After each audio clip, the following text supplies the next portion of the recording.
Don't you just love it when you're speaking to yourself? But anyway, yeah, welcome, whatevs. As the title says, sharpening my tools, which are my hands. How I do that is I do grip strength training with like these stress balls and elastic bands. You see me doing like plenty of other videos that do this. This is just what I do. I find this to be the most effective and efficient. It's simple. You're just working your flexors, you're working your extensors. That's it. You fingers go this way, fingers go that way. That's it. That's all it is. Many variations online and whatnot. Other things I add on to this is like when I do my pull-ups as well, I do it just only by my fingers. That's it. So I'm just hanging on just like that, for as many as I can to add up, double up on that. Anything that I can do just to do that little bit extra. And afterwards, I'll do my stretches as well. Just try to get that out of the way nice and early. Then I'll have the rest of the weekend to just chill until tomorrow, unfortunately. Anyway, yeah, another video by Andrew Huberman. He's a PhD professor in not biophysiology, but he'll probably say it later. Something to do with just pretty much our cells and everything and all that, our nervous system. Very good at explaining and putting into layman's terms on how our body works while we're doing. Like he's able to marriage the software and the hardware within our bodies. The hardware being like our muscles, movements, bones, and everything, and all our organs even. The software being the nervous system. But yeah, anyway, not babbling on. I'm wasting enough time anyway. Huberman at checkout.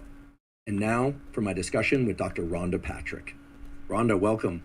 This has been a long time coming. Even longer than you know, because even before we discussed you coming on this podcast as a guest, I've been watching your content for a very long time. So I want to start off by saying thank you. You were the spearhead to break through from academic science to public education. So I consider you first in, and the rest of us are just in your wake. So thank you for that. It's been... Oh, that is so kind. Thank you. Thank you so much. Well, it's absolutely true. I am so excited to be here having a conversation with you. So. Thank you. Well, it's absolutely true. If anyone does their research, they will realize that the statement I just made is absolutely true, and there isn't even a close second. You know, any other public-facing educators that have formal science training and do regular posting of content came in several years after you initiated it. So we're all grateful. I have so many questions, but I want to start off with a kind of a new but old theme that you're very familiar with. So temperature is a powerful stimulus, as we know for biology, and you've covered a lot of material related to the utility of cold, but also the utility of heat. And as I learn more and more from your content and from the various papers, it seems that there's a bit of a conundrum in that cold can stimulate a number of things like increases in metabolism, brown fat, et cetera, et cetera. Hopefully you'll tell us more about those. But heat seems to be able to do a lot of the same things. And I wonder whether or not the discomfort of cold, deliberate cold exposure, and the discomfort of heat might be anchoring to the same pathway. So would you mind sharing with us a little bit about what happens when we get into a cold environment on purpose and what happens when we get into a hot environment on purpose? And I'm hoping that this might eventually lead us to some point of convergent understanding. So if you would. I would love to. Let's take a step back. And I think you brought up a really important point here. And I think that point has to do with the intermittent challenging of yourself and whether that is through, temperature changes like cold or heat, or through other types of stressors like physical activity, or perhaps even dietary compounds that are found in plants. These are things like polyphenols or flavonols. Humans were, we evolved to intermittently challenge ourselves. And before we had Instacart, where you could basically just get your food delivered to you, before the Industrial Revolution, occurred, we were out hunting. And I say we, not us, but humans.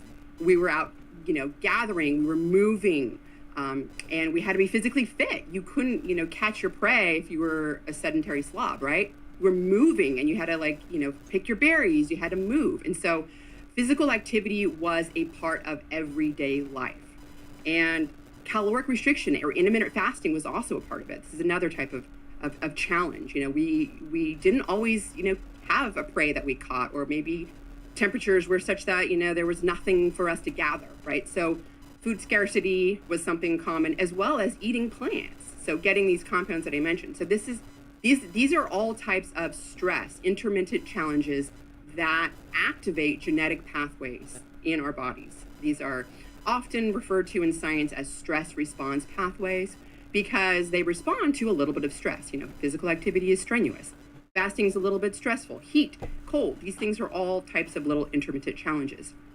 And there is a lot of crosstalk between these stressors and the genetic pathways that they activate. And these genetic pathways that are activated help you deal with stress. And they do it in a way that is not only beneficial to help you deal with that little stressor, exercise or heat, it stays active and it helps you deal with the stress of normal metabolism, normal immune function happening, just life, aging, right? So this concept is referred to as hormesis, right? This is a little bit of stressful challenge that activates these stress response pathways in a beneficial way that is a net positive that actually, it has a very profound antioxidant, anti-inflammatory response, or whatever the response is. It could be the production of more stem cells. These are cells that help regenerate different cells within tissues, or something like autophagy, which is a process that can clear away all the gunk inside of our cells, pieces of DNA, protein aggregates.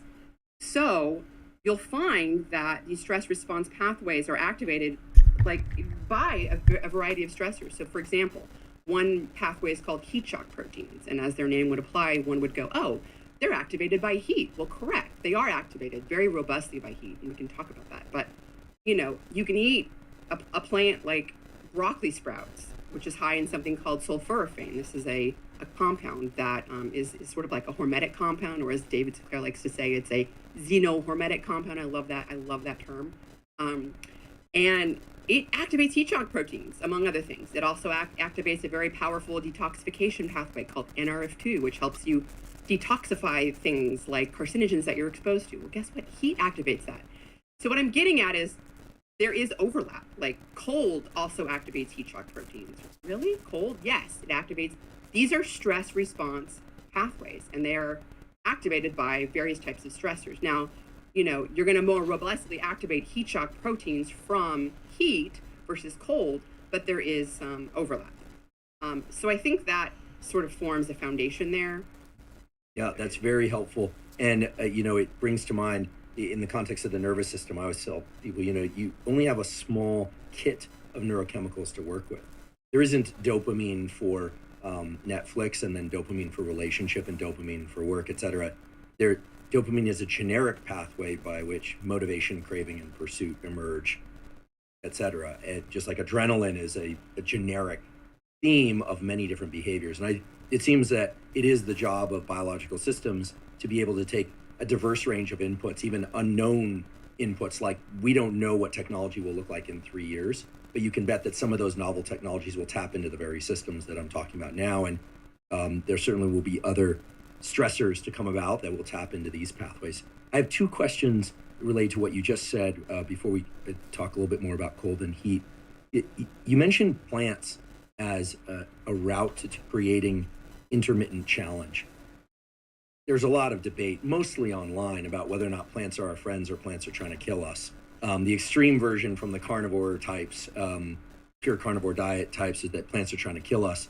From the plant-based diet folks, it seems like it's more about what's healthy for the planet, animals, and maybe for us.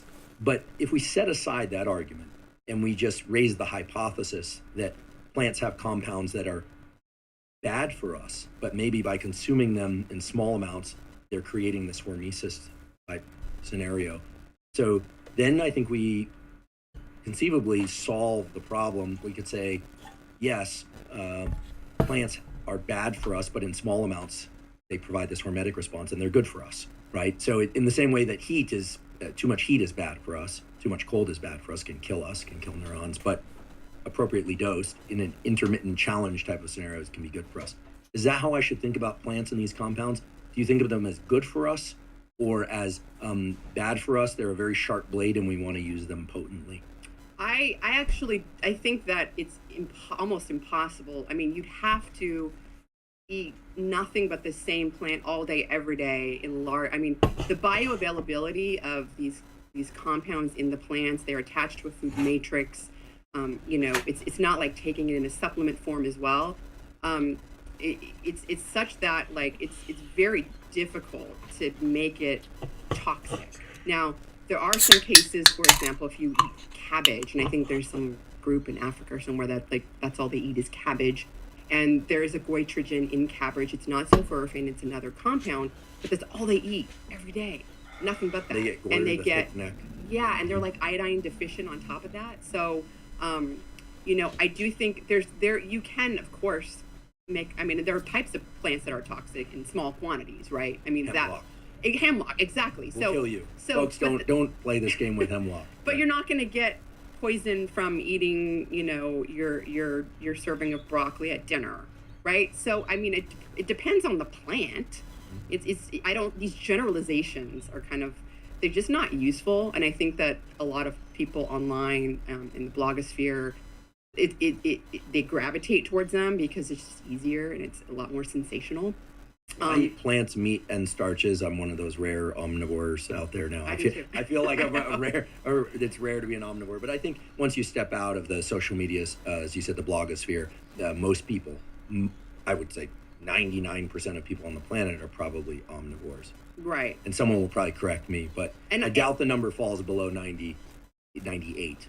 I think if you look at data, and when we have carnivore data, I can't wait to see it, but like right now it's a lot of, okay, well, this is a lot of anecdotal evidence, and there's a lot of good starts with anecdotes, but like people change 1,000 things at once and they don't realize that, but they do. And so anecdotal data is only so good, right? It's a starting point. And so we don't really know long term what carnivore diets are going to do. They may be beneficial short term. They may be beneficial for reasons of elimination of other things. Like, who knows, right? Lots of possibilities. But I do think with respect to plants, that there's so much evidence. Like, for example, sulforaphane is one that I really like because there's just evidence that sulforaphane is a very powerful activator of the NRF2 pathway. And this is a pathway that regulates a lot of genes, and a lot of genes that are related to like glutathione production, genes that are involved in detoxifying compounds that we're exposed to from our food, like heterocyclic amines. In fact, there have been GWAS studies. So these are these are studies that are genome-wide associated studies. For people listening that aren't familiar, people have a variety of versions of genes, and we have a gene that's able to make heterocyclic amines to basically detoxify it so it's not as harmful. And people that don't have a certain version of that's doing it well are very prone to like colon cancer and increased cancer risk. But if they eat a lot of broccoli and cruciferous vegetables, it negates that risk because they're getting sulforaphane, which activates a lot of the glutathione transferase and synthase genes. So glutathione is a major antioxidant in our brain and in our vascular system in our body, basically. So there's evidence that eating things like compounds that are like sulforaphane or broccoli sprouts, which have like up to 100 times more sulforaphane than broccoli, are activating glutathione in the brain. There's human evidence of that. I mean, that's amazing. That is amazing. In plasma, yeah. Sorry to interrupt. I just want to make sure so broccoli sprouts are different than broccoli, and you just told us that they're much richer in these compounds. So note to self, I should have broccoli sprouts, not just broccoli. Can we cook the broccoli and still get these nutrients, or do we have to eat it raw? I confess, eating raw broccoli is really aversive to me. The sulforaphane is formed from a compound called glucoraphanin, which is in the broccoli. And the enzyme that converts it into sulforaphane is myrosinase, and it's heat sensitive. So you do somewhat lower the sulforaphane levels when you cook the broccoli. However, there was a study a few years back that showed adding 1 gram of mustard seed powder, ground mustard seed powder, which also contains the myrosinase enzyme, to your cooked broccoli increases the sulforaphane by 4-fold. So this is great, because I confess I like broccoli if it's cooked to the appropriate density, not too mushy, but definitely not raw. The idea of eating raw broccoli to me just sounds horrible, but I like the way mustard seed sounds. So just a little bit of mustard seed powder added to the cooked broccoli can recover some of these compounds. Yes. So what I do is I will, lightly steam my broccoli, and then I add a little bit of my Kerrygold butter, and then I add some mustard seed powder on the top of that.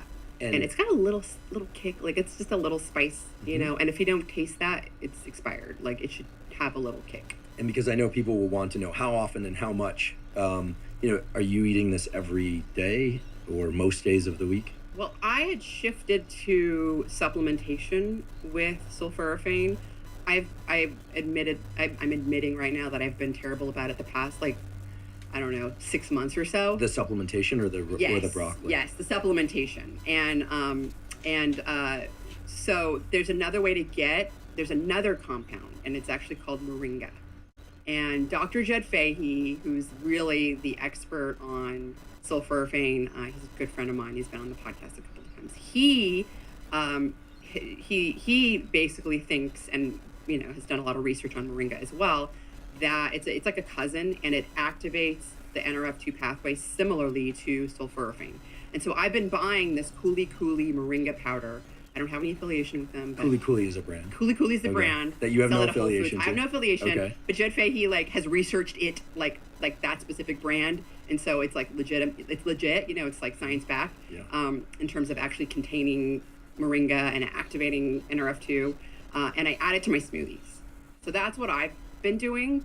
What are some dose ranges? And of course, we give the usual recommendations that people should talk to their physician, et cetera, et cetera. But if people are going to, what do you take? That's always the let's take the David Sinclairian approach. Where he'll talk about what he does as a way to deal with this. And of course, everybody's different and should, in all seriousness, anytime you add or delete something from your consumption, should consult some trusted healthcare professional, trusted by you. What do you recall the dosages? I do a big heaping tablespoon. So moringa, Cooley moringa. It sounds like a song. It's with a K, I know.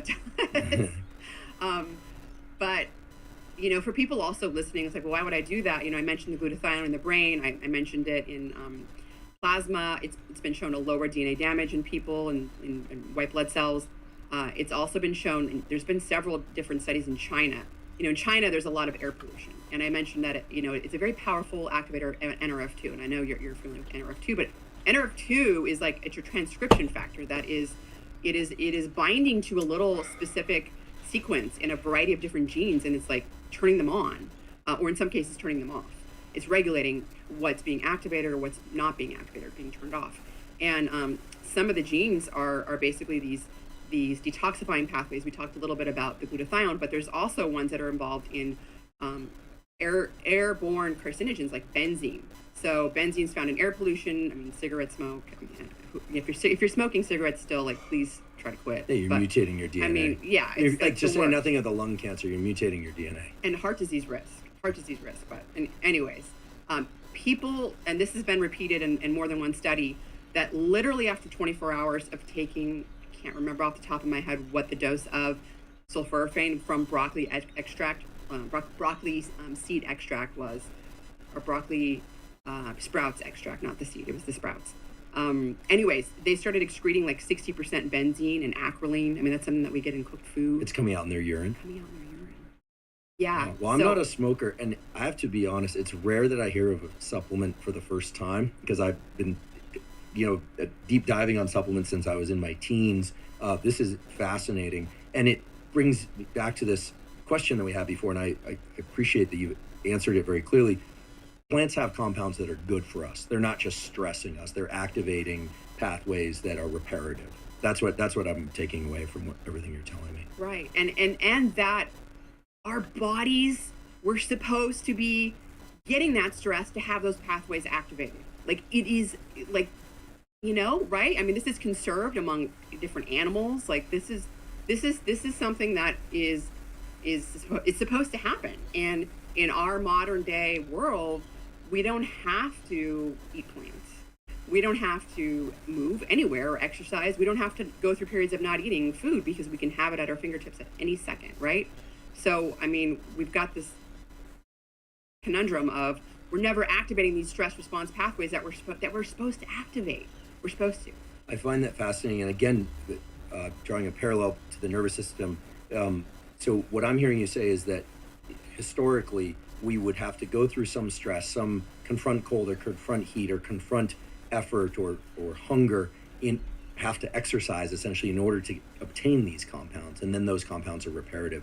Yeah, I feel that resembles the dopamine pathway. I always say, there's nothing wrong with dopamine. People think about dopamine hits as bad or dopamine is bad. There's absolutely nothing wrong with dopamine.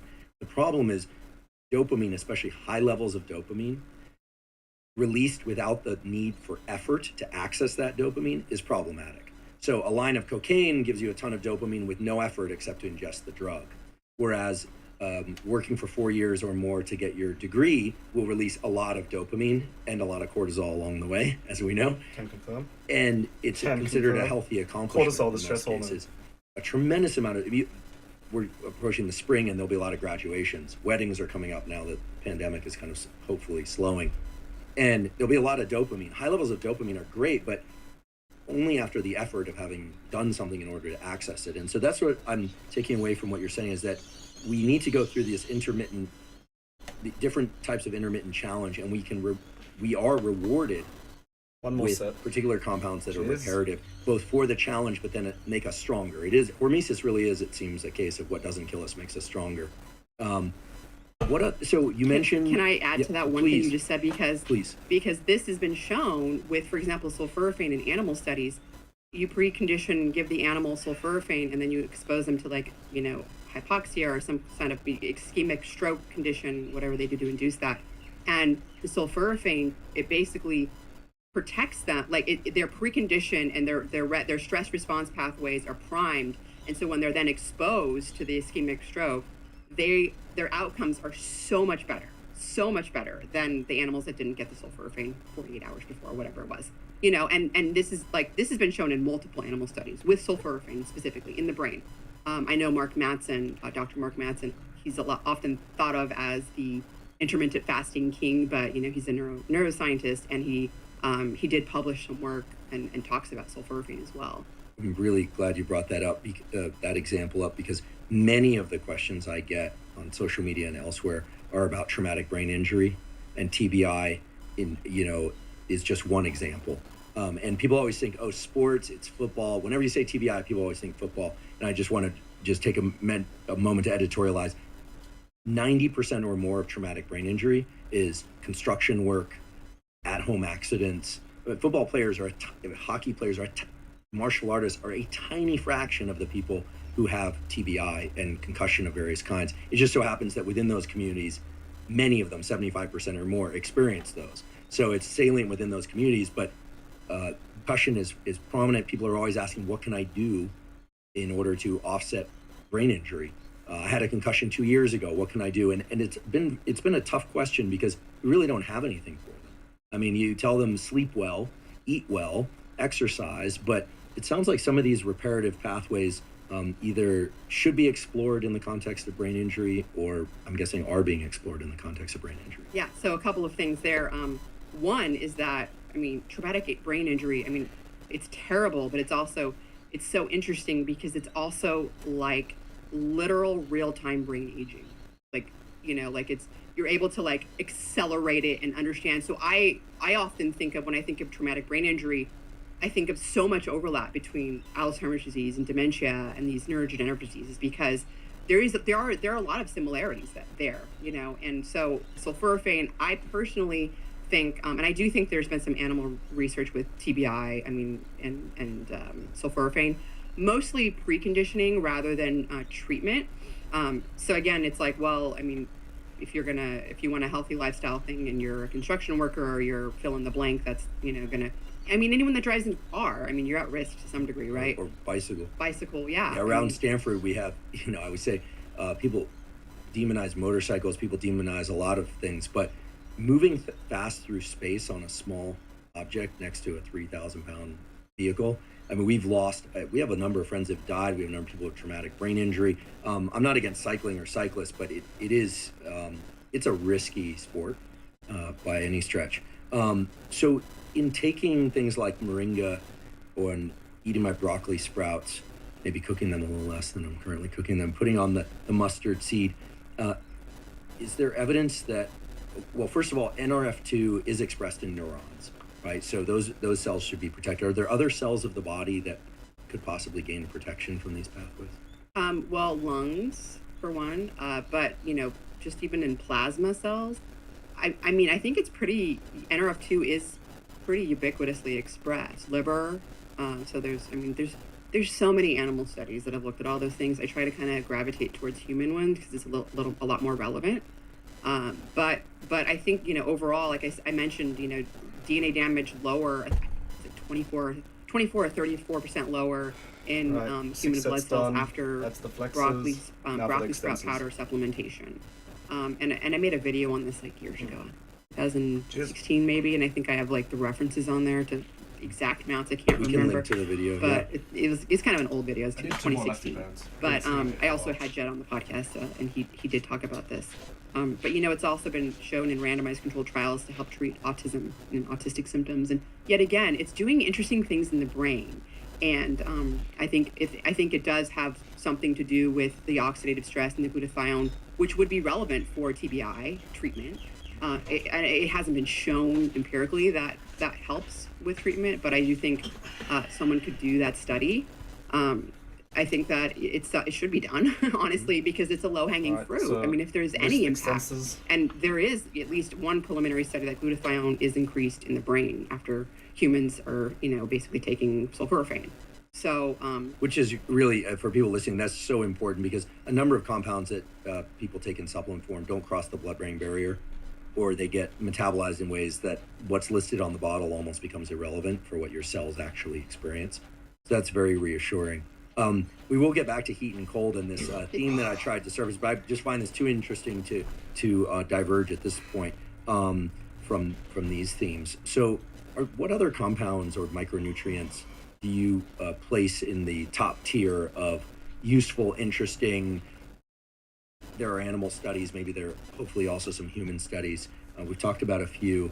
I know you've talked a lot about omega-3 fatty acids. So if you had to do your kind of top three, your superstars of nutrients for the brain and body, sounds like we've got one set. What would you put in alongside them? Omega-3, the marine omega-3 fatty acids. So these are found in marine types of, animals, fish, cold water fish, fatty fish. So there's 3 fatty acids. There's one from a plant, and that's often referred to as ALA. People call it short alpha linoleic acid. And then there's eicosapentaenoic acid, or EPA, and docahexaenoic acid, which is DHA. Yeah. I'm amazed you can pronounce two of the most difficult words to pronounce right next to and spell right next to ophthalmology, which if you can spell it. I know people who have appointments in ophthalmology departments that don't know how to spell ophthalmology. A little secret, there's an extra P in there. So the ALA, I'm not going to attempt to pronounce it because your pronunciation was perfect, of both of these two compounds. And you said are marine sources. So fish, so sardines, cod, this sort of thing. But what about krill? I've seen krill oil, and there was a few years back, people were saying krill is a better source for omega-3s than is fish oil. I took some krill oil capsules, made me itch all over, so I stopped. Do you have a shellfish allergy? No, I don't think so. Okay. I don't think so. I'm not a big fan of shellfish, but I like, I'll have oysters every now and again, or shrimp or something, and feel fine. So.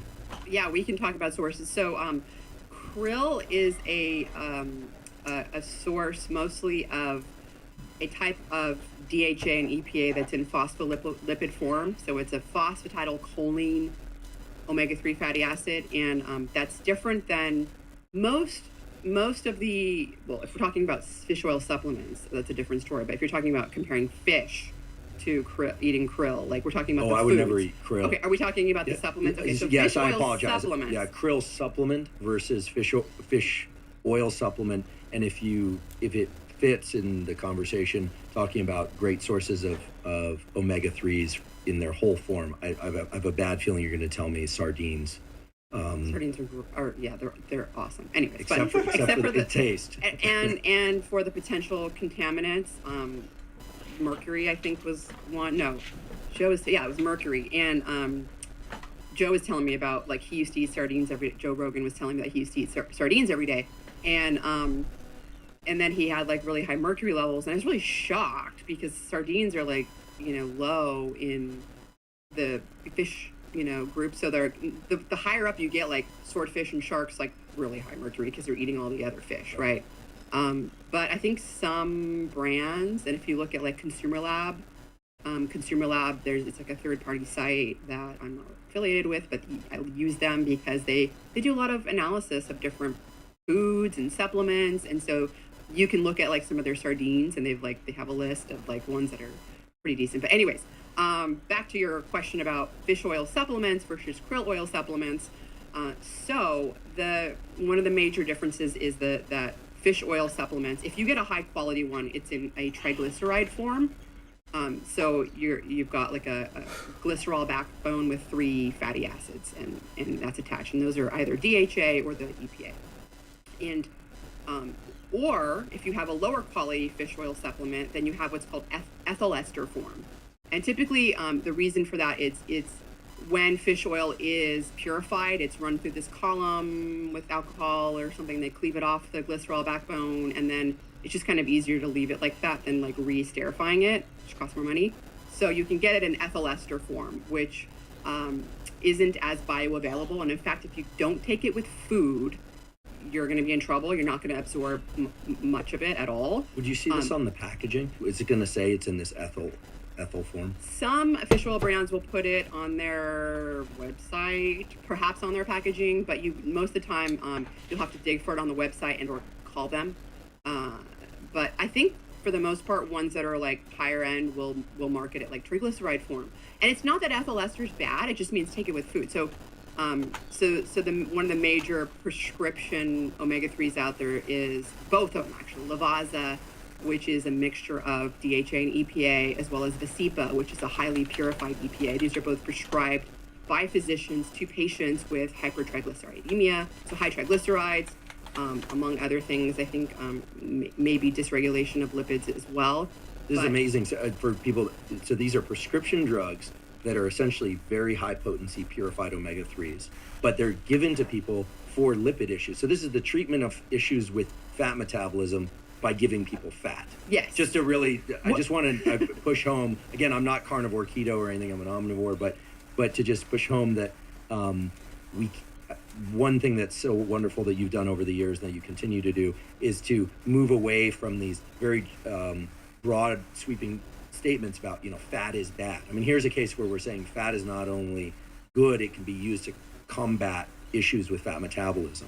And then fats are not just one thing, they're many things. So anyway, I just want to put a little highlighter and a point of appreciation there, and make sure that people are sensitized to the fact that if you hear that fat is bad, you have to ask what kind of fat, right? And here we're talking about these omega-3s. Okay, so the triglyceride form can be taken with or without food. And there's the prescription forms. I don't know if I can get a hold of the prescription form unless you have high triglycerides, or I have a friend with high triglycerides. No, it's illegal, folks. Don't share prescription drugs. But or you talk to your doctor and you say, I'm already taking this from. I mean, I don't know how it works. Anyways, what's the dosage that you recommend people get? One way or another. All right. Okay. So the dosage that physicians prescribe for high triglycerides, for example, is 4 grams a day. 4 grams of EPA? Of the Visipa. I think Lavazza is also prescribed at 4 grams a day.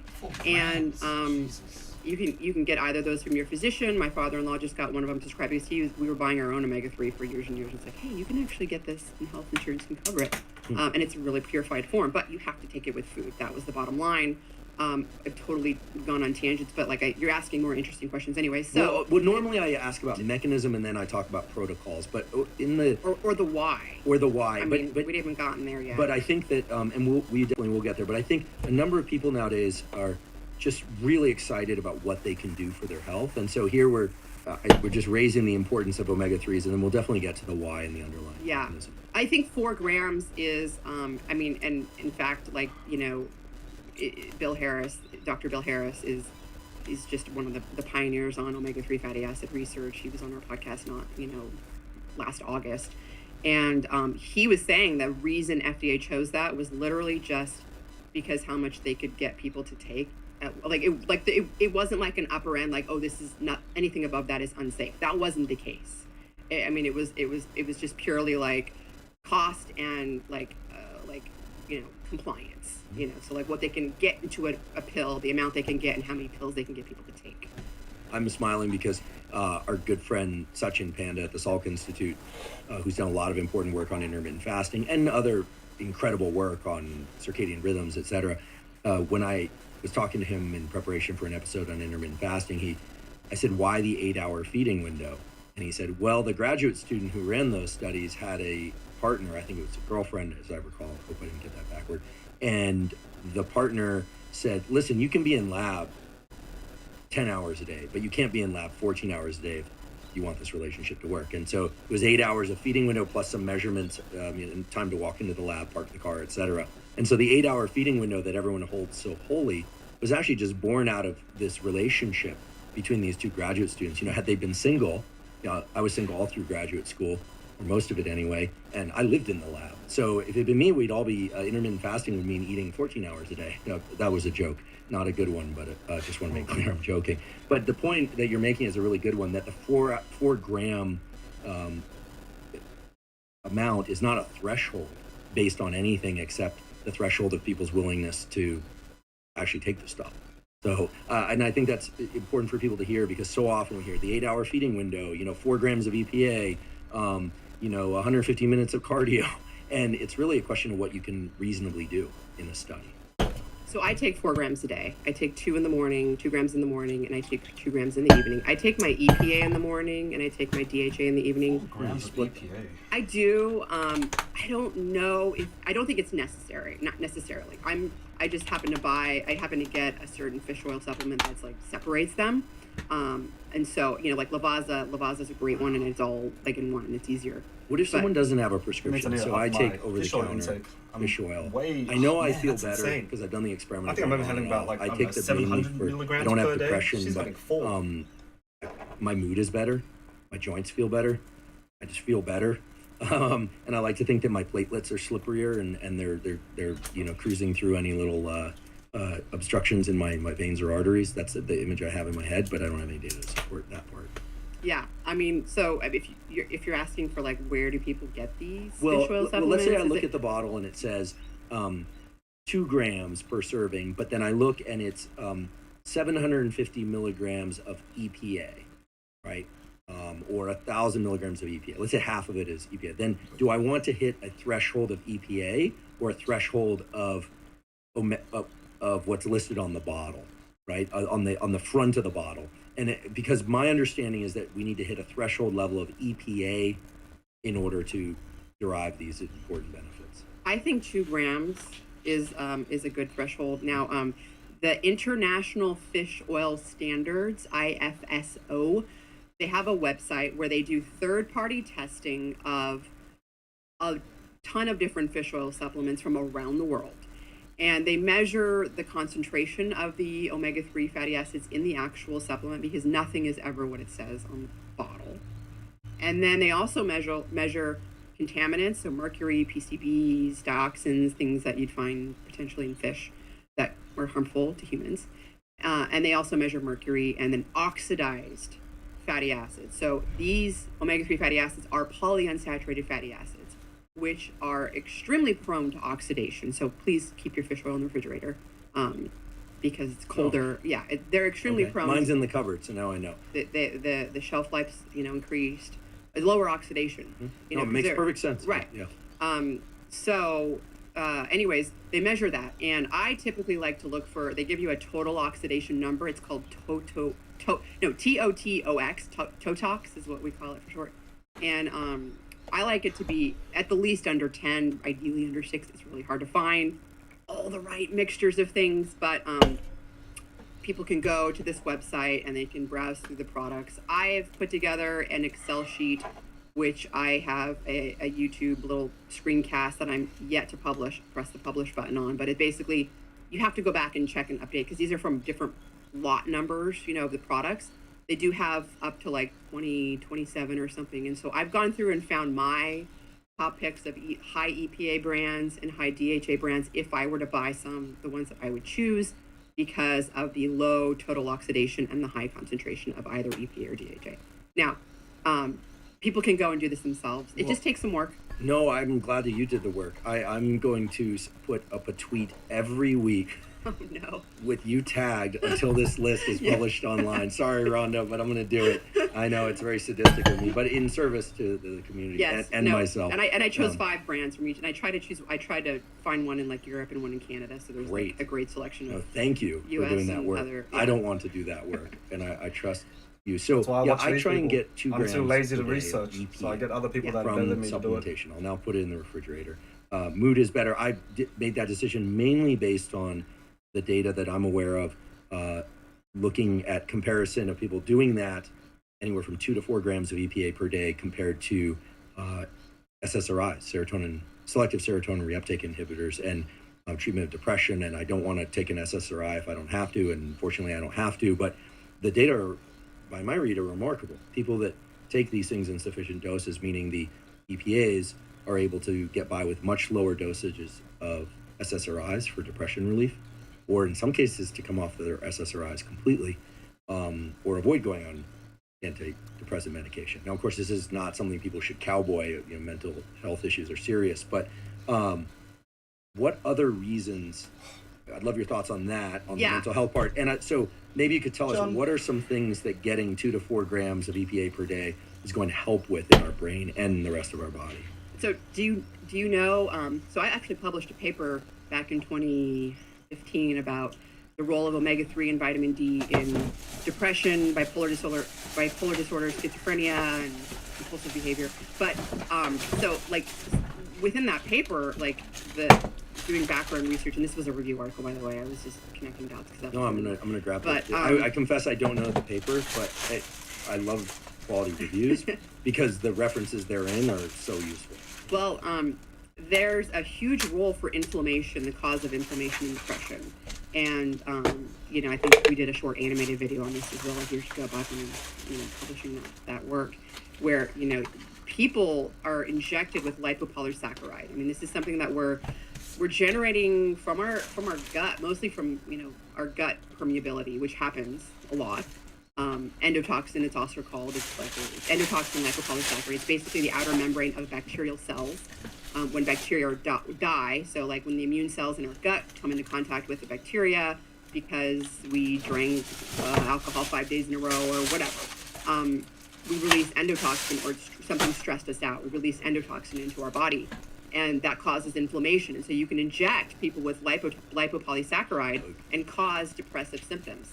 However, if you take those same cohort of people, give them EPA, and I think it was somewhere around 2 grams, and then inject them with lipopolysaccharide. We're establishing causation here, right? The depressive symptoms versus the placebo. So the placebo was saline control. So this was a placebo controlled because obviously it's hugely important for depression.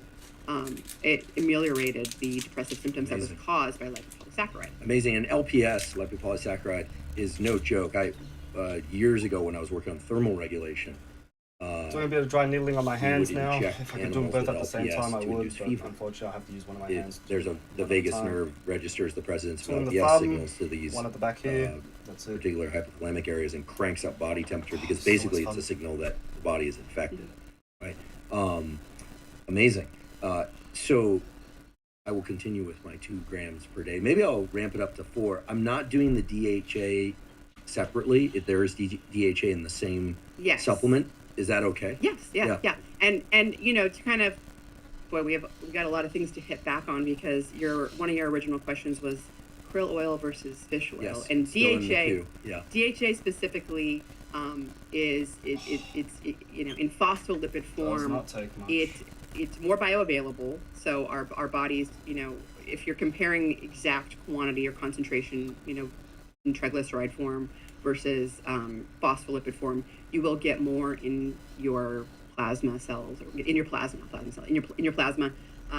with krill oil. However, krill oil supplements are so low dose. Good luck getting 2 grams of omega-3 from krill oil. And also, krill oil supplements are notoriously rancid. I don't know, for whatever reason. Maybe that's what made me itchy all over. I think there's just I haven't found a good krill oil supplement. I pretty much stay away from it. I mean, if you smell it too, I mean, it's just like, Damn, I could have clicked like, that it in my just smells title more if I said I was rancid. doing needles. So, but next the time. thing is, and I also published a paper on this back in 2019 or something like that, about DHA in phospholipid form getting into the brain through a different mechanism than DHA in triglyceride form, and so it's going through a transporter called the MFSD2A transporter, and I think it's very relevant for people with an ApoE4 allele. Oh, yep, there we go. So I kind of with an Alzheimer's susceptibility. right. So like 25% of the population has an allele and a gene called ApoE. That'll sit there for about 5 and, minutes. Basically, it's ApoE, I'll but the stimulate 4 them along the is way. referred to as the And yeah, once I do bad that, I'll do kind the of other version hand. of it. Then after this, I'll This do is something in stretches. our bodies. It's also in our brain, and if people have one of these versions, if they got one from their mom or their dad, they have a twofold increased risk for Alzheimer's disease. If they get 2, which is much more it's less common. I think it's like 2% of the population has 2 alleles, but they have like a 10 or 11-fold increased risk of Alzheimer's disease. So there is a role for phospholipid form DHA in the brain, but you also make phospholipid DHA inside your body, and you can do that by taking in more triglyceride forms. So 2 grams, like the magic, 2 grams or more is the magic number, I think. So kind of back to like the why for fish oil, and I personally think it is one of the most powerful anti-inflammatory things, dietary lifestyle things that we can get relatively easily, that is going to powerfully modulate the way you think, the way you feel, and the way you age. And a variety of different types of studies kind of led me to that conclusion. A variety of observational studies. So there's been lots of work by Dr. Bill Harris and his collaborators looking at what it's called the omega-3 index. So this is actually the omega-3 level in red blood cells. The red blood cells turn over about every 120 days. So it's a long-term marker of omega-3 status. This is very different from another 3 minutes and a half, 99.9% of any study you see or any lab that you go to get your omega-3 levels tested. You're getting your plasma phospholipid levels tested, which is kind of like, you can think of it as, what did I eat a couple of days before? Oh, I had fish. My omega-3 levels are great. But did you eat fish like that every week? Or was it like, was like you went out to dinner? So it's not a great biomarker for long-term omega-3 status. It's kind of like the, fasting blood glucose levels versus the HbA1c, which is like a long-term marker, right, of your blood glucose levels. So the omega-3 index, he's done a variety of studies, observational studies. So for people listening, these are studies that are obviously flawed because they're not establishing causality. You're looking at people's lifestyles, but in the case of Bill Harris's work, he's measuring something. So he's measuring the omega-3 index, and he's measuring the omega-3 index in people, and then looking at their mortality risk, for example, or their cardiovascular disease risk. And what he has found is that first of all, standard American diet has an omega-3 index of 5%. Japan, by contrast, has an omega-3 index of around 10 to 11%. Big difference there. And they also have about a 5-year increased life expectancy compared to people in the US. And do you think that's mainly due to it's their just telling me I've been having so deficient amounts of fish oil I think a lot of my life. a big but that's part of fitness for it. you. That's what you learn. You can't always say it's the only You're always thing, learning but something new, what you're he always showed adding, in you're always his taking data out. was that Always improving. and I think it was Framingham study, where he looked at the omega-3 index in people that had a omega-3 index of 4% or lower, so close to what the standard American is, but a little bit lower. They had a 5-year decreased life expectancy compared to people that had an 8% omega-3 index. And so big difference there, right? 5 years life expectancy. But here's the really interesting thing, Andrew. He also looked at smokers I don't want to do it, but I should. smokers and their omega-3 levels. And so he stratified it, right? And he found smokers that had no omega-3 were like the worst of all. I mean, it was just like worse, right? We all know smoking is bad for us, and we'll take years off our life expectancy. I just keep But smokers that had the high level, like until I see a smokers that were twitch taking their response, fish or the patient oil or gives eating a fish or bit of a whatever it was yelp, they were doing to get them up to 8%, I they do had the enough to just same life stimulate some expectancy as inflammation and non-smokers whatnot. with the low omega-3 index. Wow. Right? Wow. My bed head. That's amazing. And it's also amazing to me that people still smoke cigarettes. But I see a lot of people vaping, and I know a lot of people consume cannabis, right? Has there been any studies of specifically of vaping or people smoking marijuana and all-cause mortality? I haven't seen those. Yeah. I haven't seen those. They're not motivated enough to come in as research subjects. That was again a poor joke. It is hard to study people marijuana use unless I'm told by my colleagues that study this stuff, unless you offer people marijuana, in which case they'll do it. But again, they're actually not very good research subjects in all seriousness, because they are not very motivated or consistent, and they forget. It affects your dopamine, which affects motivation. That's incredible. And you mentioned the data on pollution related to the plant compounds earlier. So it's almost like these things are acting in a reparative way. The omega-3s are I mean, they are resolving inflammation. They're like blunting inflammation.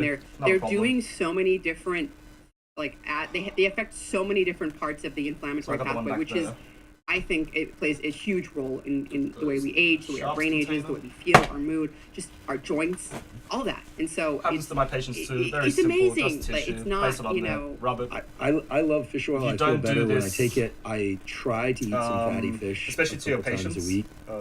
I do want to just touch on food sources for a moment. You want to at least get, obviously, wipe away the blood, but massage the area a little bit.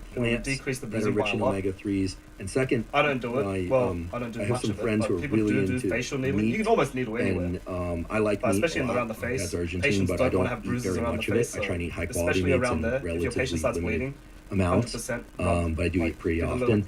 But I've been told by these 10 seconds, that's all sources of questionable authority that if an animal grazes on really good grasses, for instance, that the meat can contain a lot of omega-3s, which in principle makes sense based on this omega-3 index, because you're telling me that a lot of this omega-3 is sequestered into the red blood cells.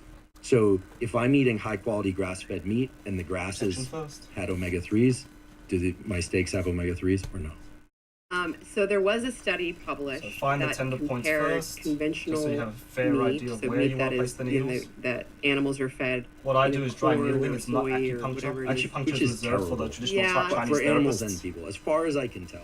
I'm sure I'll get some attacks, but that's okay. For me, it's more of a Western style type of needling, where we go more into muscle and whatnot. I read all the I've learned a bit of traditional Chinese medicine, and I'm using this point here is purely traditional Chinese medicine. It's meant to be like a wonderful point, so I just do it anyway since it's on my hand. But the main ones that I need muscular with is around my very rich in omega-3s. If I was more brave, I'd do my flexors as well and my extensors, which is what I should be doing. So but the meat, comparing the conventional meat to like the grass, it's stressful enough. Or pasture raised cows or cattle, there were higher levels of alpha linoleic acid, and ALA it can be converted into EPA and DHA, but the conversion is very inefficient and very dependent on a variety of factors, including genetics. Genetics, a huge, regulator. Like some people can do it much better. Others, like you're getting like 5% of conversion to EPA. Estrogen is a major regulator of making that more efficient, and it makes sense because pregnancy, when your estrogen just goes through the roof. I mean, these omega-3 fatty acids play a very important role in brain development. So women are supposed to be converting any ALA they can into the longer chain omega-3 fatty acids, right? So estrogen does affect that, but I would say plant sources. So if you're looking for the ALA, plant sources would be, walnuts, flax seeds. Those are probably the highest. But if a person is a vegan or a vegetarian, their best bet is to actually get microalgae oil, and you can supplement with microalgae oil because microalgae do make the DHA, and so that would be a better source for people that are vegetarian and vegan rather than doing the flaxseed oil, that another 5 minutes. Because that conversion inefficiency, the enzymes that convert ALA into EPA and DHA. Again, there's inefficient. That's gone. And then for people that eat fish, sardines, you said, salmon, and you have to eat the skin, as I understand. You don't have to, but it's good. It's rich with the oil. Yeah, and the reason I say I think the best would be wild Alaskan salmon versus a farm raised, because the farm raised, again, feeding them they're feeding them like green and stuff, Really? and then they give them astaxanthin. So astaxanthin is a carotenoid. It's the carotenoid that's in things like krill crustaceans that make their red pigment. Yeah, it's also being used now as a supplement, and there's a prescription form to try and rescue some age-related vision loss because of the role of the vitamin A pathway in photoreceptors.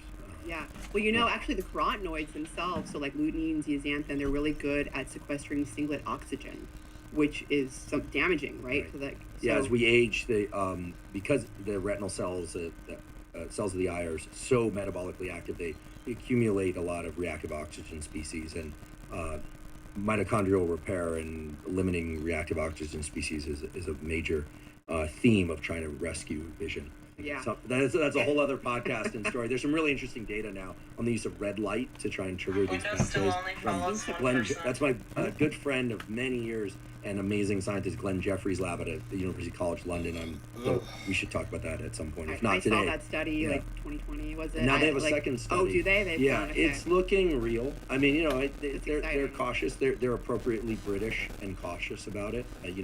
I always joke, if those studies had been done over here, everyone would already know about it. Glenn is a very conservative guy, but they've done this stuff now in pigs and rodent models, and now also 2 studies in humans. It's looking pretty interesting. So sardines, but also anchovies. By the way, I hate all the food items that I'm describing. I can barely tolerate salmon. I don't like fish at all. Actually, I like live fish. I had fish tanks when I was a kid. I just don't. No, I find fish, unless it's in sushi form, I find it absolutely repulsive. And I don't know why. I probably have some mutation. So raw fish is actually higher in mercury than cooked. Okay, well, that's good. Now, I don't really like sushi that much anyway. You're giving me great reasons to not eat fish, except I should eat these other fish sources or supplement more heavily. That's the message I'm I getting. eat sardines. My like every day, my like first meal almost is like a can of sardines and an avocado with like Avocado is good. yeah, with a little bit of lemon and then some little hot sauce, Does avocado have omega-3s? Avocado is very good in monounsaturated fat. It's not really high in polyunsaturated fat. Omega-3 really, I mean, it's either the DHA and EPA that's in the marine sources, fish, or it's plant It's been ALA 3 minutes, source, so which is I guess I'll just stimulate these needles. Yeah. This sucks. So It's rough. Because you want to all stay these, still. You don't want to move too much while you do companies this. now are making these Just for plant-based content's sake. products that taste like meat. My wish is that they would just make a fish that tastes like a steak. But that's the fish come out albino, the ones that they farm raised, because they don't eat any of the. I'm joking. I don't want a genetically modified fish that tastes like a steak. Although, I love the taste of steak. The point here is that if one doesn't see themselves regularly consuming these fish sources of omega-3s, it seems to me that the only way to really get them is from supplementation. And supplementation is a good way to get that's a it. high That's dose. enough. And to get back to your dose point, there was a couple of studies that basically, I think there was some way they showed that people that are in the 4% omega-3 index range, in order to get to the 8%, right, the 5-year increased life expectancy, if we're comparing the 2 groups, was to supplement with at least 2 grams. It was about 2 grams a day. And I think it was a little bit less if it was triglyceride form, but I think 2 grams is a good, safe number. So most Americans that are not eating a lot of fish and they're not supplementing are probably around a 4 to 5% omega-3 index.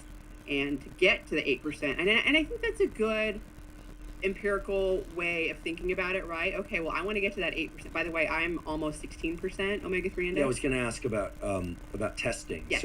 So where can somebody measure? Where and how can somebody measure their omega-3 index? Which, again, just to remind people, is the essentially the percentage of omega-3s that you have in your blood, with the caveat that the omega-3 index will be heavily biased by what you ate in the previous days. Not the omega-3 index. Okay, so Sorry, the I omega-3. misunderstood. I thought you said in red blood cells. If I ate salmon 2 days ago, my omega-3 index is going to go up. No, that was plasma. I misunderstood. That's okay. So most people are measuring, like, if you look at a lot of studies, and honestly, Andrew, I think a lot of the reason for conflicting 5 minutes, data taking these out. is because people are measuring plasma omega-3. Okay. The phospholipids. It's in a phospholipid, right? So your phospholipids are carrying these are lipoproteins, like you're carrying things like omega-3 and triglycerides and stuff and shuttling them around. No blood.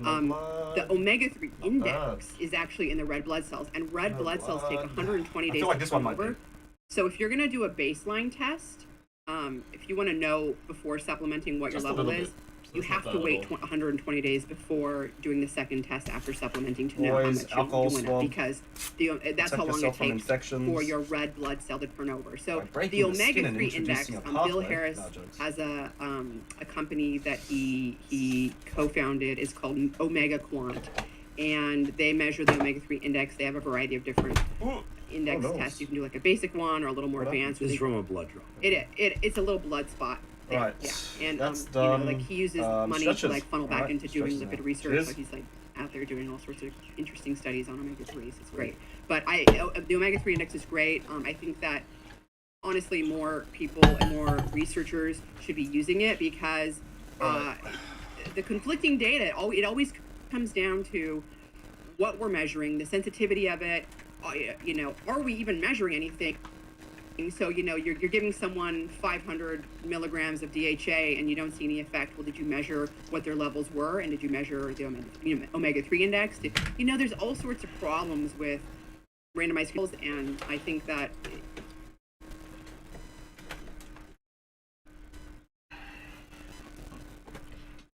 we need to, like, as scientists, we need to come together and like make some progress. I mean, you know, let's all talk to each other. All right. Let's figure things I'll out. just Like, start with my seated positions when I test is start out my there. stretches. It should be used. So my advice for this is, like, when it comes to I'm lazy. Again, if my profile doesn't say it enough, I am a very lazy person. So I just try to find whatever motivation or whatever routine that gets me consistent. So if I don't feel like it, I start seated, because I'm seated, I'm watching stuff. I like to do things while I'm doing something else just to be more efficient. So yeah. But once I get halfway through this, then I'm able to do my second half, because I've done half. I'm like, oh, well, not much to go.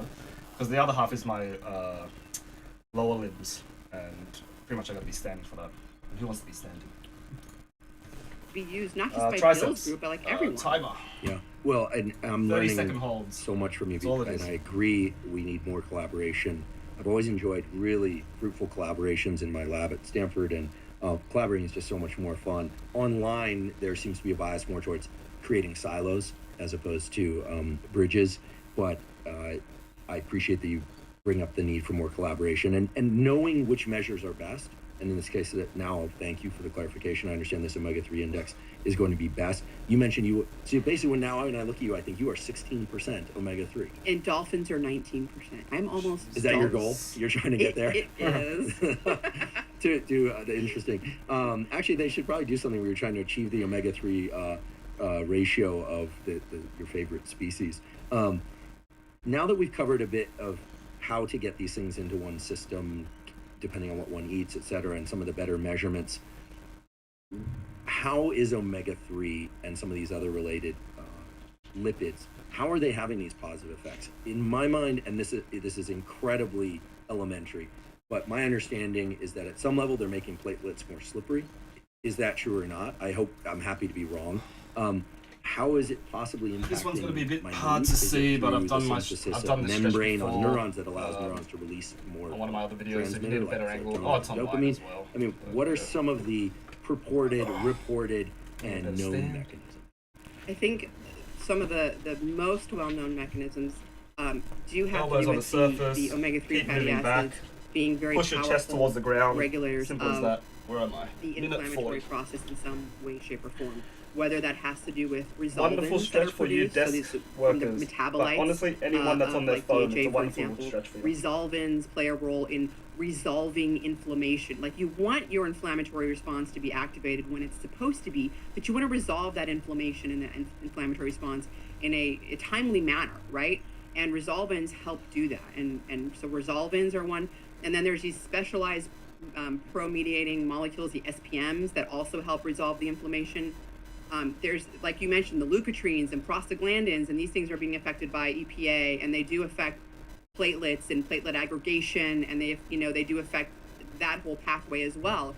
And so there's I think there's just so many different ways and inputs. And so when we talk about inflammation, honestly, it's a big general term, but you're talking about, when you're talking about serotonin I guess release, since we've got this angle, at the level of neurons, all we I'm know doing is that this. these I'm bringing inflammatory my thumb back molecules cross towards the my blood-brain barrier. elbow. And I just mentioned But instead, so I can get two done at once. I push it against my table and roll forward. I push forward. It's known that omega-3, actually specifically EPA, is able to help serotonin. Inflammation inhibits the release of serotonin. And so EPA is actually able to beauty of doing this at home, you can wear whatever you inflammatory want. responses, along with DHA as well. DHA does that through resolvins and stuff. And this then helps more serotonin be released because you're not having so much inflammation getting into the brain and affecting serotonin release, right? That's one mechanism. And then another would be, well, DHA itself has been shown it's a very important fatty acid While that I'm makes up seated cell as membranes, well, I many like cell doing glute membranes, including stretches. in neurons. So, And simple, as you seated. very well know, Andrew, I the gotta do some structure and function of camera angling receptors, and of transporters, strategic hand these placements membrane-bound again. proteins 1 foot over the other on knee. the surface of our cells, including neurons, Hinge from your hip. are Don't affected just by the bend membrane forward, fluidity. but You know, hinge from like your how hip when you do this. rigid and how So what was fluid that? the cell membrane is, and DHA plays a role in that. And so, And you for just example, play animal around with it. studies, See if you where you make get an the animal biggest stretch. deficient This in would be in the DHA, bottom of your glutes. their serotonin receptors, dopamine receptors, Another one they're great for affected office workers if you have lower because back the pain. structure of them is affected through the fluidity of the membrane. When I give my And so I patients think exercises or that's rehab, another I try to reduce the amount of mechanism. excuses and they can I'm give me of talking why they sort can't of do it. general because I'm not a neuroscientist. No, So but it makes especially if they perfect can do this sense. while I they're mean, seated. we know, for instance, Yeah, you know. Neuroplasticity and almost always Oh, I wasn't involves the counting. Okay, recruitment 20 of more more seconds. receptors or an improvement in some feature of receptor. You can do this right now. I'm pretty sure you're watching and on they the chair. literally move laterally in the membrane. They kind of float around like little rafts. Sometimes they are, in fact, in lipid rafts. And it is a glute And stretch. so it makes if you relieve perfect some of sense that your these glute molecules strain, like it will allow it DHA, to which are increase part your of the threshold of structural fat your lower of back the at the same neuron, because time. of course the outsides of neurons are basically fat, not just the myelin that people have heard of, but the actual membranes. That if getting that right, you wouldn't want it as rigid as concrete, but you wouldn't want it as soft as. Maybe come up with something here. It's like gooey stuff that kids play with. It's like that goo. Anyway, there's it's disgusting and it's too soft to be a membrane for a neuron. That's You what get that's it in what those we know. machines, Someone like put it in. claw Someone put it in the machines. comments and tell me what that disgusting gooey stuff is. You it's just don't want your called goo. neurons to be that gooey, and yet you don't want them to be like concrete either. It's a balance. It's a balance. Yeah. And in mentioning DHA, I realize I'm backtracking, but I want to make sure that we close all the hatches for people. We talked a lot about EPA, but are food sources of DHA that you find particularly attractive, either by taste or by potency for DHA? What are just a few that we could throw out? Neck Because I stretches. am So aware this that one's there are good for that supplements where you can pain get that a you nice get around ratio your of upper EPA shoulders in and that DHA, or you corner take there, them separately as when you you're sitting do. down too But long. if I want to make sure that I'm getting It enough starts to DHA, build and build what do I and need to build, make and sure what do I'm you do? getting I don't know. on a basis? Most people Well, just the sit there and fish sit is through it, and then it gets packaging the worse, and then DHA you come see me. in ratio. Then I get And, paid. but But, I if you don't also want to do pay me, do these salmon stretches. roe, which is very salty and Turning your head it's to a about really 45 high degrees source and then of stretching phosphate- towards that angle. phosphatidylcholine DHA that we This talked is about. fish Rotate your head side It to is. side to Yeah. find Yeah, the and best actually, way to that I like accentuate for that some stretch. reason. But it Oh, should do be you? thin Yeah, around here. so I'm discovering something about myself.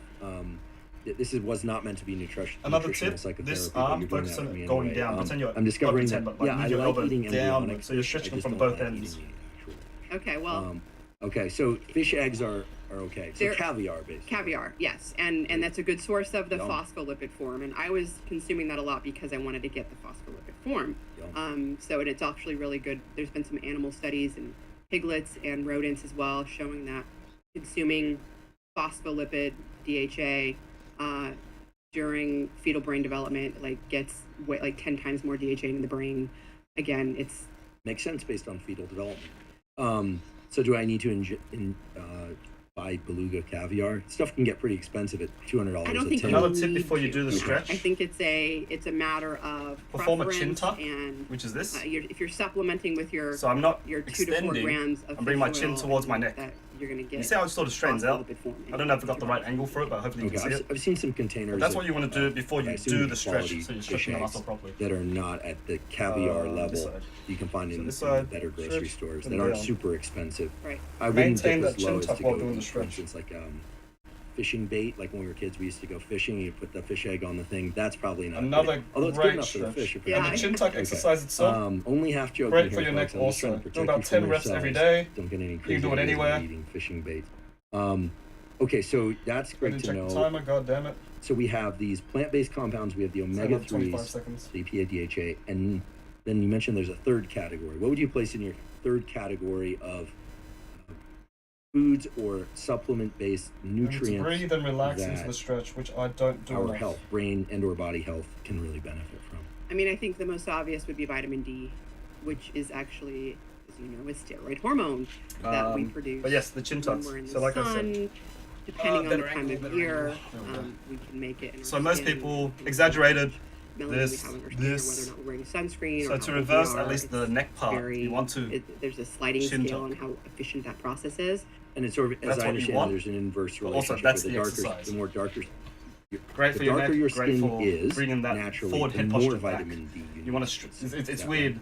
The When I darker studied your this, skin like, you wanna is, strengthen my neck the harder muscles to it is. stop So doing there was this? a study No. out of the University of It's Chicago. just this was doing the several action years ago, where they looked at African Americans Is using the muscles and needed compared to keep your neck African straight. Americans to So you are Caucasians with light skin, strengthening fair what you skin, already have. and That, how well they could in a make sense that vitamin they sun become exposure. dormant. And Supporting and how muscles become long they dormant had to because be bigger in the muscles sun take to over. make X amount. And then right? once it becomes a And habit, it it becomes turns chronic. out that African We live Americans this way for as long as we can until our bodies which just can't adapt to it protects them anymore. from But anyway, the sun and some that was that. sunscreen, had to stay in the Once I sun do that, like then 6 yeah, times as wrist long flexors. as someone with none of that natural sunscreen. So Simple, I think very the take home there Arms is down. you know, a lot of people with Fingers darker towards skin me. living in sub-Saharan That's it, and I lean Africa, or back. people living in India with darker Try to get as skin, much stretch as or I in the can. Philippines, you know, these equatorial regions where there's there you tend to see darker skin because it's protection from the burning rays of An the sun. adaptation. They are in the sun more, Right, yeah. and they're getting more you vitamin D. But get to enjoy my people that maybe move to the United pants. States, to like Minnesota, or in a place where you know, UVB radiation isn't, you know, getting to the atmosphere 12 months out of the year. It's only getting there 4 months, for example. Or even living in our modern day society where people just don't go outside anymore. I mean, we're inside, we're at our laptops in school, we're at work, we're in our cubicle, whatever. So supplementation does play a major role, not only for people with This is a big one for you know, manual darker skin therapists. that, You're always that are using your outside hands, all the time, always but for using your everyone. strength. 70% of Then the U.S. extensive, simple. population Just go the other has way. inadequate vitamin D levels. 70 of the whole Amazing. U.S. So this is everyone. You sort of want to And bring your so arms I think outwards, that not insufficient inwards, levels to get a defined better as accentuated less than stretch. 30 nanograms per milliliter, and that's sort of defined by the Endocrine Society, looking at a lot of different aggregate studies, all-cause mortality, for example. There's been a lot of different meta-analyses of all-cause mortality studies where vitamin D levels are really seem to be ideal between 40 to 60 nanograms per milliliter. And so in order to get to that level, if you are not good.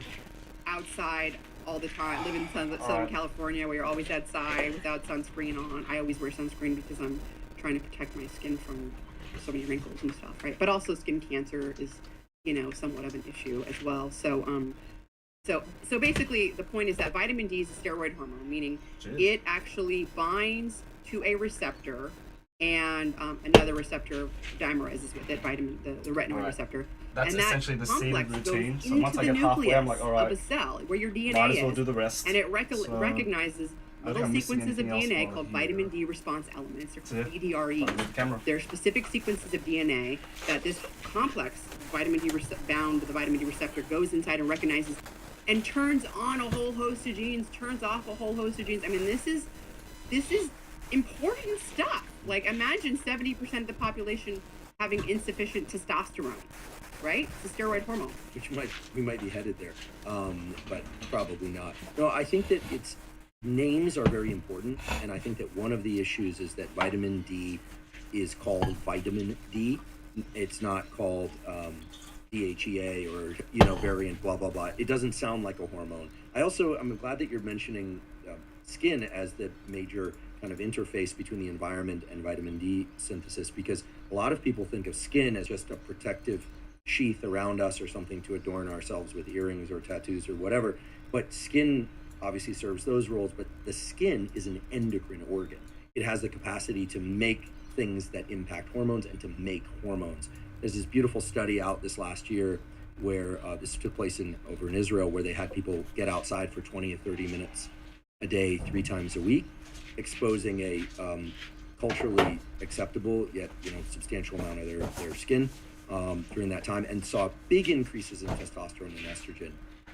And this is through a keratinocyte-linked pathway involving p53. They did a bunch of this was done in humans, but they did some knockout studies in parallel. And what this study told me or reminded me is that skin is an endocrine organ. So the idea continuing on with the upper rest of my upper body. So you got your the production of a hormone is really interesting and makes total sense. So when vitamin D gets into cells and it's binding to these VDREs,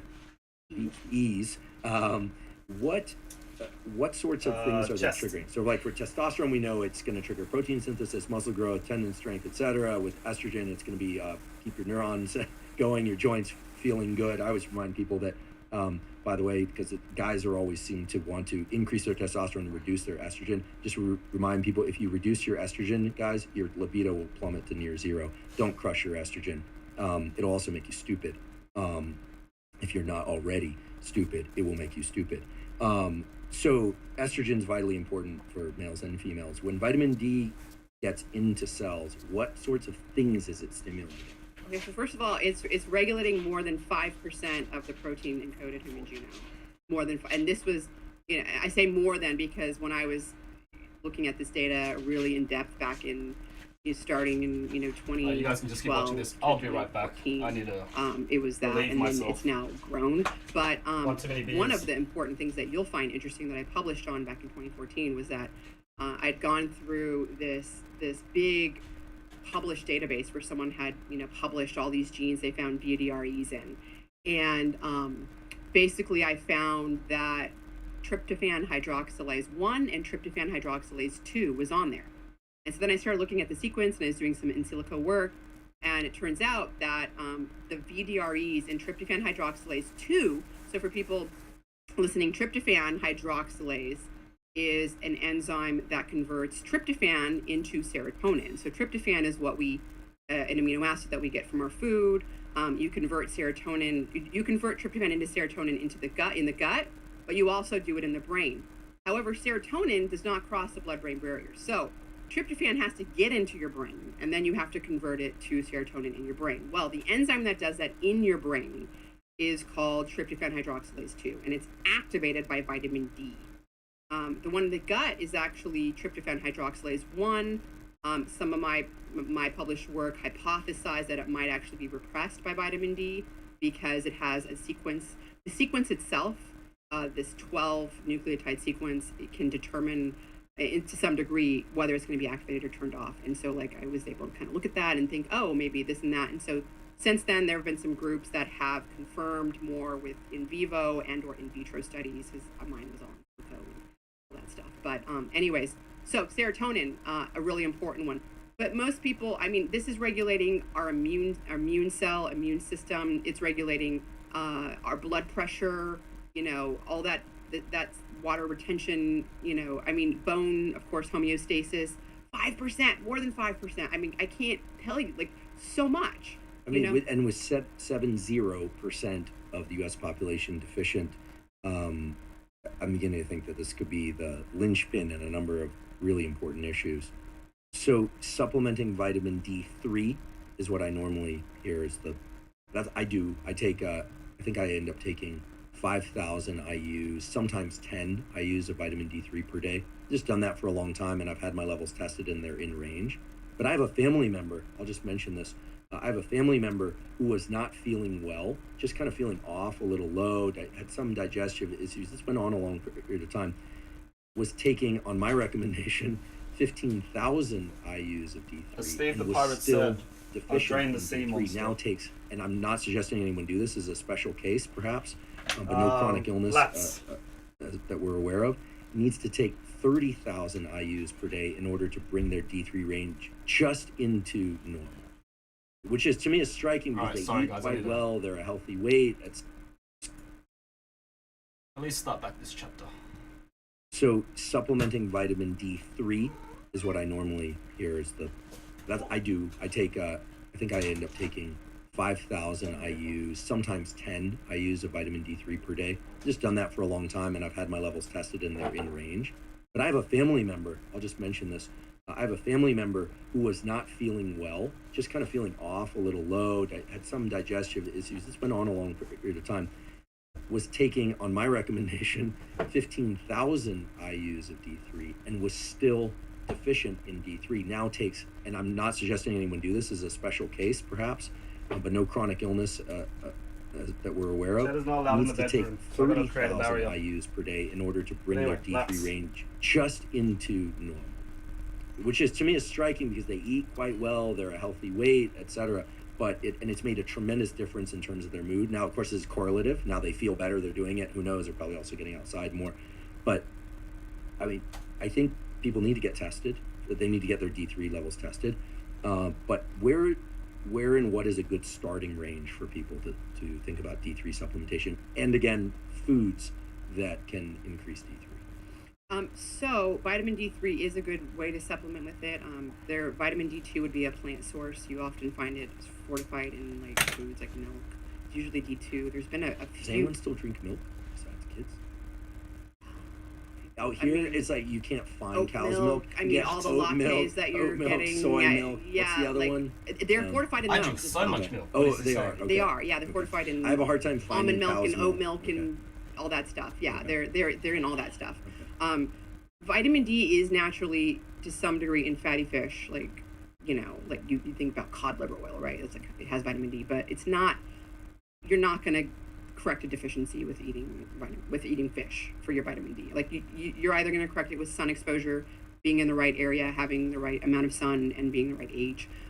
Because as you get old, you become very inefficient at doing that, converting vitamin D, making vitamin D3 in your skin.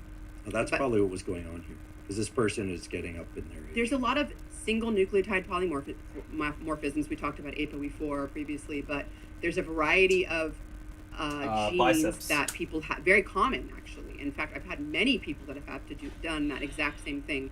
So, measuring your vitamin D levels before and after supplementation is the only way you're going to figure that out, right? Very important. If you don't measure it, like, you don't know. Like, you can't know what you don't measure. So, there's a variety of SNPs that basically make that conversion inefficient. And in fact, there have been a lot of these Mendelian randomization studies. So these are studies where scientists will look at common SNPs, people that have these common variations of a gene that's a little more than 1% of the population. So it's not a random mutation. It's actually found in a sizable percent of the population.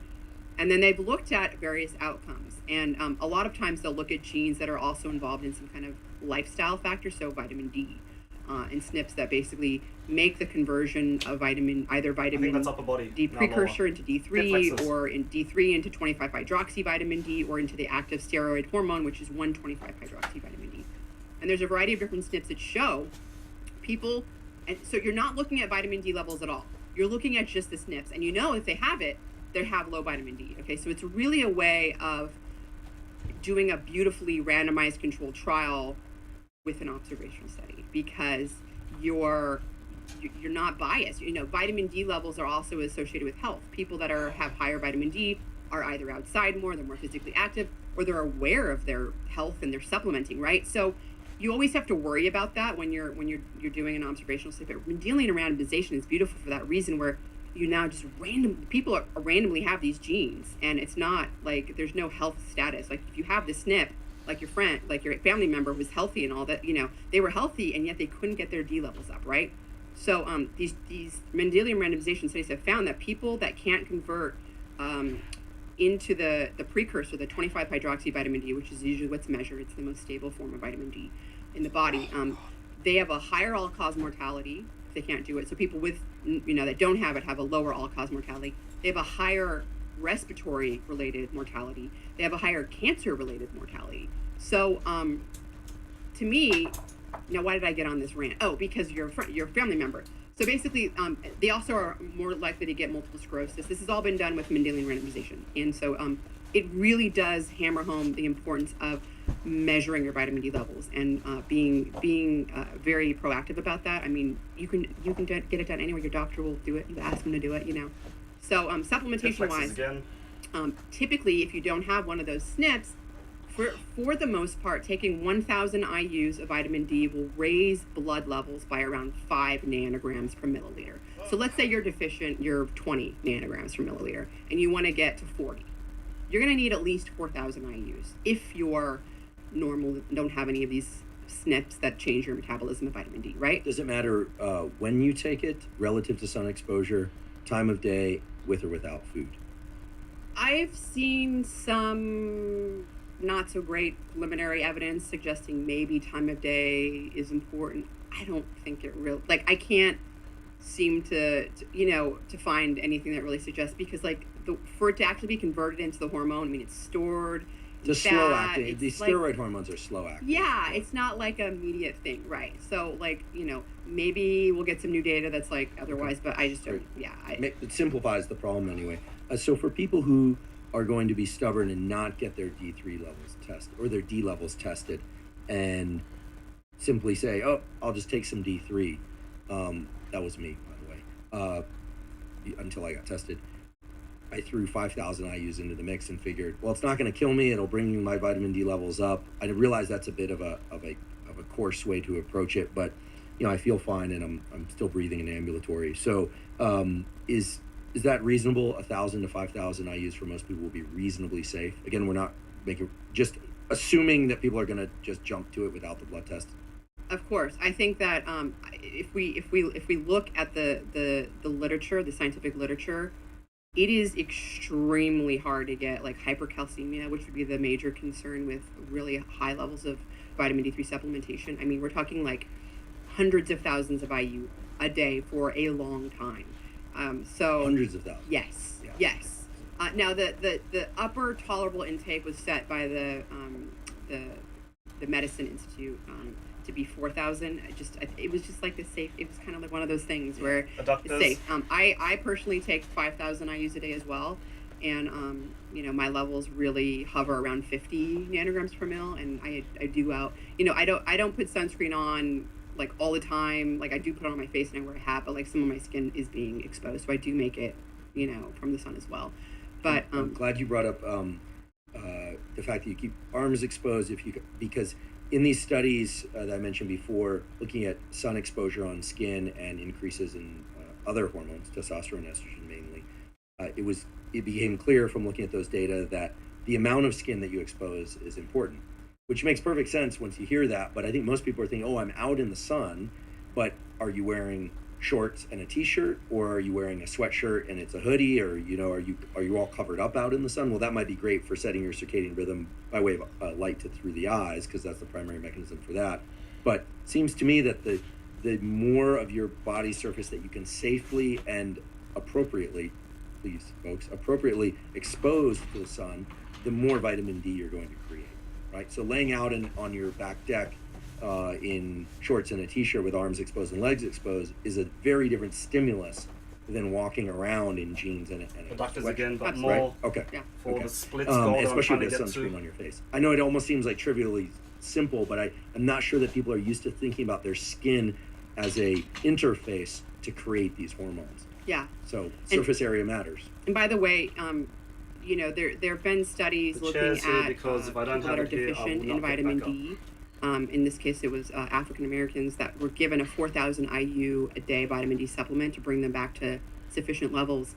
And this was a smaller study than I would like, but it reversed their epigenetic aging by like 3 years, because again, it's a hormone. It's regulating more than 5% of your protein encoding human genome.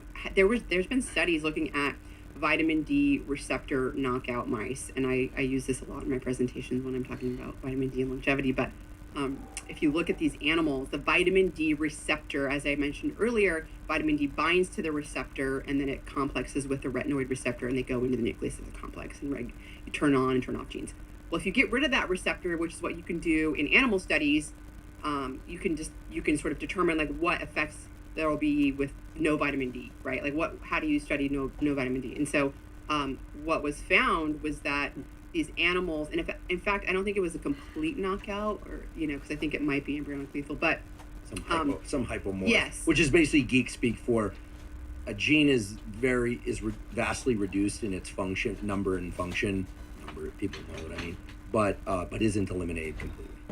Right. Well, these animals, if you look at them after the age of 4 months, I mean, the mice look like, I mean, they're accelerated aging. They're wrinkled. They have no hair. I mean, their lifespan shorter. I mean, you can look at this animal and not know anything about mice or work with them and be like, that animal looks like it's, of course, mice lifespans are only like 2.5 years, but like 500 years old. Right. Looks right? like it went to graduate school twice. Yeah.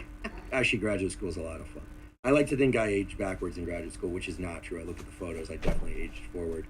You, on the other hand, look exactly the same way you did 10 years ago. I'm not saying that to flatter you, but it's absolutely true. I mean, the data are the data. It's remarkable. So I think I'm definitely going to try and get my omega-3 percentage up there. I'm not going to, hinge it all on that, but clearly you're doing a lot of things right. So if I'm taking vitamin D3, I still need to get out into the sun. Correct? Absolutely. Okay. I think a lot of people don't know that, or at least I have family members that have been a little bit resistant. Like, I take my vitamin D, so I don't need to get outside as much.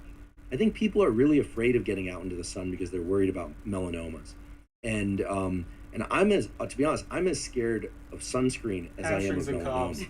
Like, that some of the things in sunscreen are really spooky. Mainly the compound, and here I'm not one of these I drink tap water. Listen, folks, like, people cringe with it. I drink tap water. I have the occasional croissant or donut. I'm not, I'm 90%, 80% of the time I'm doing the right things the right way, I think. Although I'm now going to improve on them with this new knowledge. But I don't like what I see in most sunscreens, because if you look at these compounds, they cross the blood-brain barrier. I don't want compounds crossing the blood-brain barrier. Titanium dioxide? Dioxide, some of the triclosans that are also in these cleansers. I mean, once you know a little bit about neurons, folks, you realize that the neurons you got are basically the ones you got for your entire life. There's a reason why there's a blood-brain barrier, a blood-ovary, and a blood-testes barriers, because the genetic material resides in the testes, the ovaries, and the brain. Those neurons don't turn over. There are a few new neurons, but not that many unless you're a mouse, frankly. So protecting those is very key, and a lot of the things in sunscreen are downright dangerous. So I think there are sunscreens that are safe, but it's very hard to figure out which sunscreens are free of these compounds. I'm amazed that they're still on the market, frankly. I've always geared towards the ones with the minerals that are like reflecting it. It is somewhat difficult to penetrate things all the way through the skin get into the bloodstream. I don't know, maybe some of these compounds get in there easily. I have seen the evidence with some of those things. Yeah, there is some evidence they go transdermal and they get in. Okay, well, I know that some of them react with the sun, and while they do protect from the UVA and or B, they like form massive reactive oxygen species and carcinogen. I mean, it's like the very thing you're trying to protect yourself from might actually cause. When you do calf stretches, it's very simple. Find any wall, speculation, but hand against it. There is, like, I think lunge forward, more evidence. It's the back leg that you're stretching. I can't remember all if you keep the leg straight, off the top of my head, you're stretching gastric a lot of high-end ones that knee, have you're now stretching soleus. It's the chemical sunscreen ones, right? The chemical ones, right? We should do. I'm proposing that we do a journal club. A journal club, folks, is where academics get together and read read papers, and they get together and they pick apart the papers. There's a strong correlation between being an early graduate student and being the most critical, because once you've actually published some papers, you realize that, most studies, people are doing their best within the context of what they can do. But it'd be great to do a journal club at some point about sunscreens, because I'd love to really figure out what's in these compounds. I mean, people are using them like crazy, and I'm not one of these people who's like, oh, I won't use commercial toothpaste or anything like that. I'm like I said, I drink tap water, I use commercial toothpaste, whatever. But when it comes to sunscreen, it freaks me out, because some of these compounds do go transdermal, and some of them cross the blood-brain barrier, and I'd like to keep my neurons free of that stuff. Anyway, we're speculating now. Wear a hat. Wear a hat. But get out in the sun and get your D3 levels up. Okay, so we talked about these plant-based compounds, the omega-3s and D3. Unless there's something else that you just absolutely must throw into the mix, I probably will return us to the conversation I opened up with, which is about cold and heat, which admittedly I pulled us off that path. So I take full responsibility for that. But before I do that, I just want to offer you the opportunity. And I think Is I'm there to my last stretch now. are All it there is just like reaching is for there my toes. anything That's that it. Another goal where I want to to literally get supplement my based palms onto or the floor. food based I'm up to my compounds that you fists, but you think not there yet. are The hard especially part is keeping useful my legs for straight as well. brain So you'll and see. body You're I gonna do see think my leg magnesium bend, but is important in there as just well. gotta keep I mean, pushing. I think, Improvement's better than no improvement. again, about 40% of the U.S. population doesn't get enough magnesium. It's an essential mineral we're supposed to be getting from our diet, and it's involved in everything. it is. It's involved. It's also involved in vitamin D metabolism, and in fact, being deficient in magnesium may make it more difficult for you to actually make vitamin D hormone, so that 125 hydroxy vitamin D. So one of those other factors, again, we talked about genetics, but there's also magnesium status as well. Considering 40%, that's a big number. Now, you know, magnesium is also involved in making ATP, the energetic currency of our cells. Basically all of our cells need ATP to do anything, and it's also involved in utilizing ATP as well as DNA repair enzymes. These are enzymes that are involved in repairing damage to our DNA. I personally think that magnesium insufficiency is a insidious type, causes an insidious type of damage daily that you can't look in the mirror and see. Like when you're deficient in vitamin C, you're like, my gums are falling apart. I have scurvy, right? But like you can't see DNA damage. You can't see it, but it's happening. It's happening right now in my body. It's happening in your body. It's happening normal metabolism. It's happening. I'll be improving every somewhat day. with that stretch. But we repair that damage. We have repair enzymes That in our was body. 33 minutes of repair stretching. enzymes. They require magnesium. Magnesium That's for me. That's my full body is stretch. a cofactor for them. What that means is, a cofactor means enzymes need it to function properly. And so without that cofactor, they're not doing it properly. And I like the way I like to think about magnesium. It's easy because people go, what food should I eat, right? Naturally, that's the next question. Well, magnesium is at the center of a chlorophyll molecule. Chlorophyll is what gives plants their green color. So dark leafy greens are high in magnesium. It's one of the, and people, basically Anyway, what does the 40% Cheers for everyone watching, following, insufficiency in the US commenting. tell us? People aren't eating their greens. Hope you got They're not anything out eating of their this. greens. Always They're eating their happy to packaged answer food, questions. processed food, and standard American diet isn't really high in. But that's essentially my whole routine when it comes to my manual therapist routine. It's all about me using my hands, like specifically, like I use my whole body, of course, but specifically my hands are definitely the tools that I use the most. So that's why I do the strengthening and then the dry needling. Not too often anymore, only because now I'm doing stretches a lot more, and I think, see what works better for you. But just did on top as well since I was here, then stretches afterwards, and that's it. That's essentially my maintenance. That's my recovery for the weekend. I try to do that every Saturday. And I found every time I treat my patients, my patients are sort of my, how do I say, they let me test. They're sort of my, what's the word? They allow me to measure how much stronger I'm getting, because the easier it gets for me to treat my patients, it means I'm getting stronger. The stronger I'm able to put more pressure on my patients, the more pressure I put on my patients, it means I'm getting stronger also. The more I can get through a treatment or a tough patient as well, the more easier that gets, I know I'm getting stronger in that sense. So I sort of use my patients in a way to see if I am getting stronger. And I've definitely seen in this last year, I've been as a manual therapist, I've been doing this remedio massage for the last 10 years. Chiro, I've only just started this year. But through the 10 years, definitely, even though I use my hands, all of us, when we use our tools, but we're not really training. Just because you're using it doesn't mean you're really training it. And once I started actually training my grip strength and whatnot, my treatments have done that much better. But I need to balance it out as well, because it can't be just all strength either. I need the flexibility, I need the movements as well. And it's about longevity in the end as well. It's about being able to do what you want to do for as long as you can.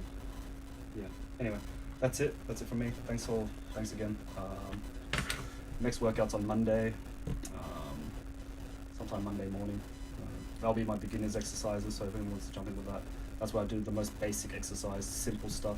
It tends to be push-ups, squats, abs, and whatever fourth muscle. It's very basic, but that's what I do. I keep it simple, stupid, basic. I don't want anything complicated.